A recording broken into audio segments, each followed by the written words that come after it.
Otro programa al rojo vivo con Omar desde Caracas, retomando un poco el anterior programa que tuvo muchísimas visitas, miles de visitas, con un título bastante contundente. Este gobierno, el más antiobrero de la historia de Venezuela, frase tomada de una reunión sindical en la cual había muchos que venían del chavismo. Pero antes de entrar en el tema de la represión y el carácter dictatorial del gobierno, vamos a seguir lo que en otros programas dijimos en cuanto a la relación contradictoria, entre comillas, con Estados Unidos, porque al mismo tiempo que Trump renueva la posibilidad de que Chevron siga actuando en Venezuela, o sea, que el imperialismo yanqui, una de sus empresas emblemáticas, continúe negociando con la dictadura. Por el otro lado, no sé si es una cortina de humo para complacer a los gusanos de Miami, eh, redoblan la apuesta en el sentido de una mayor recompensa por la cabeza del dictador. El Departamento del Tesoro de la administración Trump aprobó una licencia para Chevron, pero es una licencia secreta, no está publicada. Y desde Venezuela, voceros del gobierno de la dictadura han comentado que la van a mantener en secreto, los pactos, ¿no? En un primer momento, esta licencia, según Marcos Rubio, que es el vocero de los sectores menos negociadores, que no están por la negociación, porque, bueno, tiene su base electoral en Miami, en la Florida, donde hay una gran migración cubana y venezolana. Marcos Rubio decía que era una licencia, pero que no le permitía obtener recursos al gobierno venezolano. Eso es ridículo porque si va a operar Chevron en Venezuela, tiene que pagarle algún tipo de regalías al Estado venezolano, ¿no?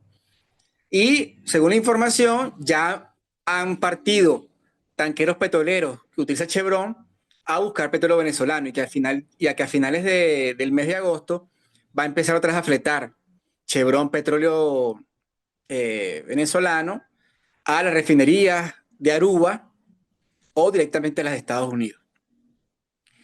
Eso se enmarca también en que se continúa cristalizando el acuerdo para que el gobierno venezolano reciba deportados desde Estados Unidos. El gobierno venezolano, cuando Trump suspendió la licencia, eh, abortó cualquier recepción de aviones con deportados venezolanos.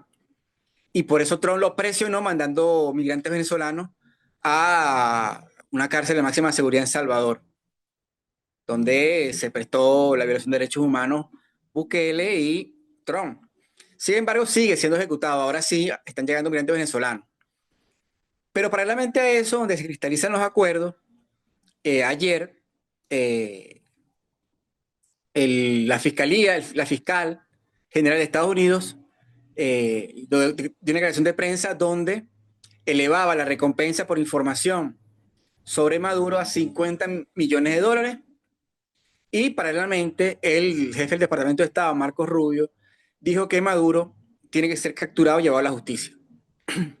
Eh, en ese marco, eso se vincula también con que Trump, en otro arrebato imperialista, ha aprobado, según el New York Times, una resolución que permite a las Fuerzas Armadas estadounidenses combatir los carteles del narcotráfico que operan en América Latina. Eh, es decir, podríamos estar a las puertas de ver operaciones militares encubiertas o directas de las Fuerzas Armadas estadounidenses en países como México, Colombia, y entre ellos Venezuela, según toda esta retórica, porque según esta retórica, Nicolás Maduro es el jefe de un cartel del narcotráfico llamado el Cartel de los Soles. Entonces, vemos por un lado cómo se concretizan acuerdos, pero por otro lado vemos una retórica militarista agresiva de la fiscal general de los Estados Unidos y de Marcos Rubio. En ese marco, el silencio de Trump es manifiesto.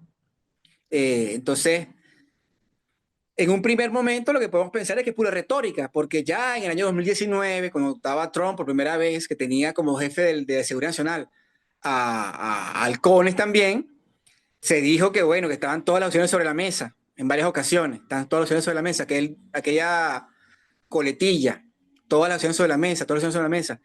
Y hemos llegado hasta el 2025 y no ha pasado nada. No se puede descartar, nosotros los marxistas no podemos descartar ningún fenómeno histórico porque no sabemos hasta dónde puede llegar la tensión entre China y Estados Unidos y entre mismo Rusia y Estados Unidos. Porque lo que parecía un acuerdo de Trump y Putin para una negociación de paz en Ucrania no ha avanzado.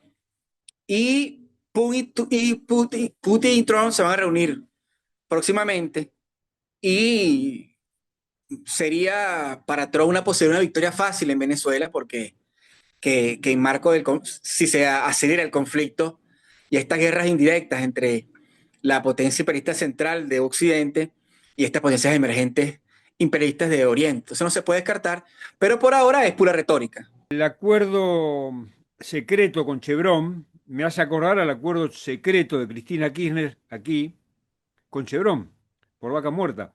Las cláusulas leoninas, las peores que se fueron descubriendo, insinuando después, firmadas por el gobierno nacional y popular, aliado de Maduro.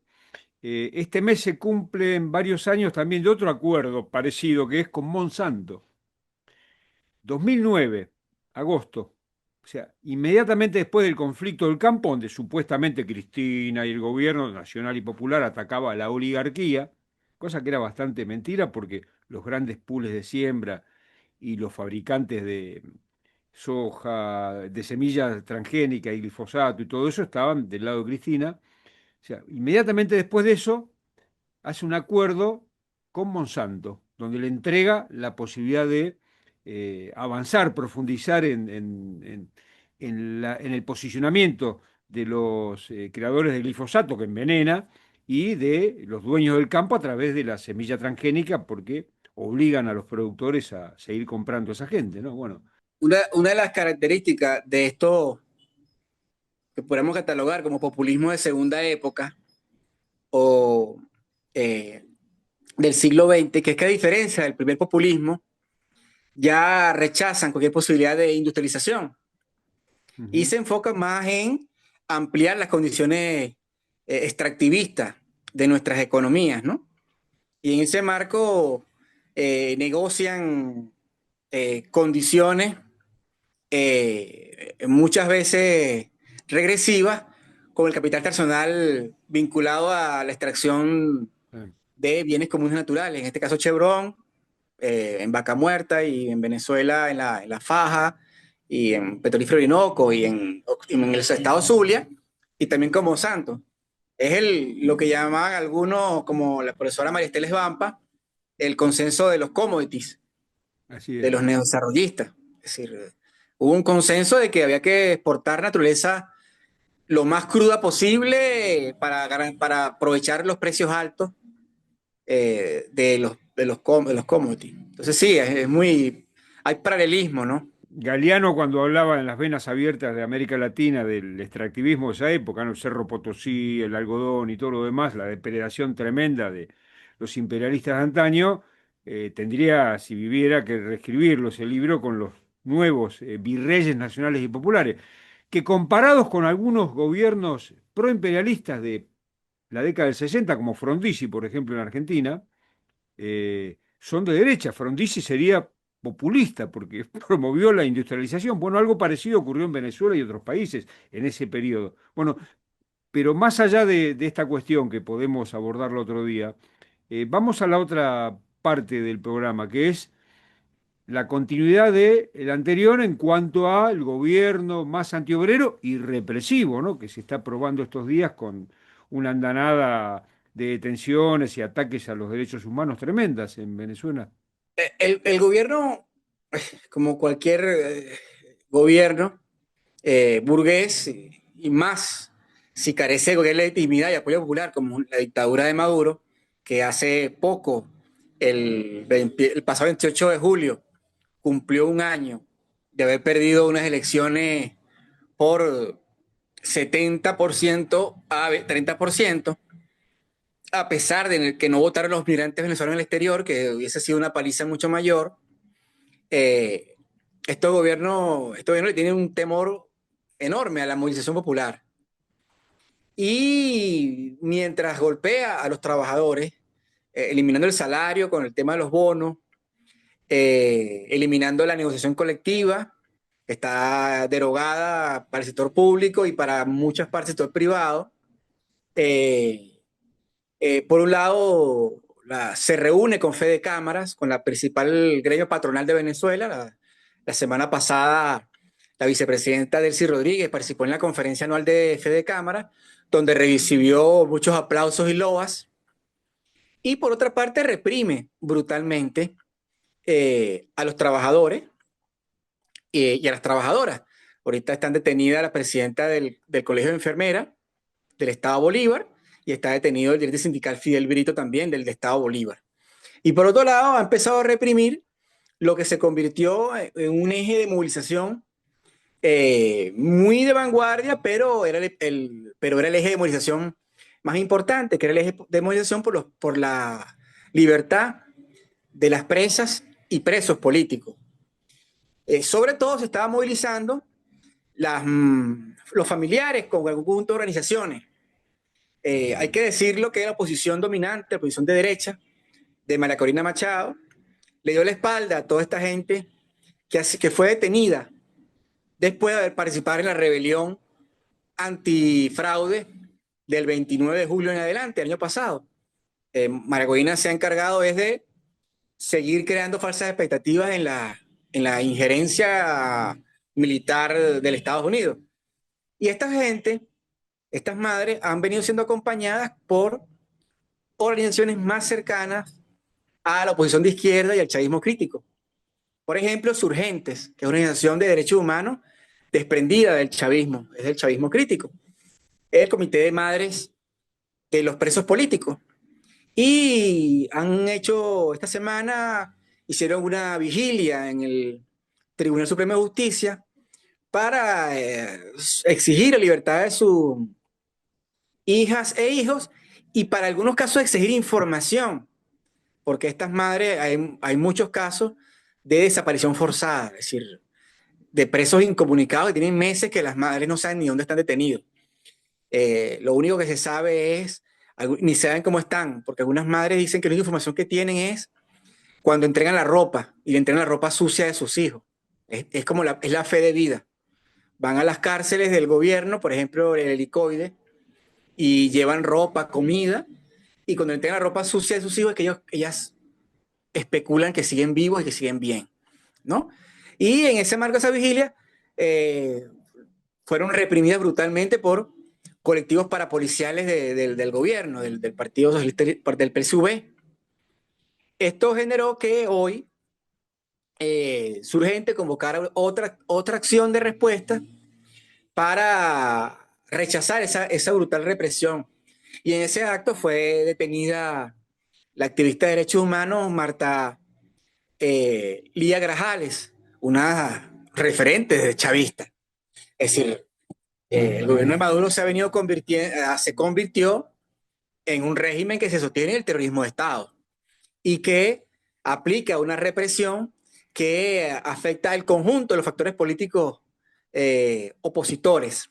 Es decir, ya no simplemente que reprime a la oposición más vinculada a Estados Unidos, sino que reprime a opositores de izquierda, a chavistas críticos, a sectores de oposición moderados. Es decir, el mes pasado estuvo detenido el exministro de Chávez, Hugo Cabe, este, el ministro de Finanzas del gobierno, y estuvo detenido porque es economista, profesor universitario, y hizo unas críticas a la política económica diciendo que la devaluación, la depreciación del Bolívar no era producto de ninguna guerra económica, sino que era producto de la política monetaria del gobierno y fue detenido. En ese marco fueron detenidos varios economistas.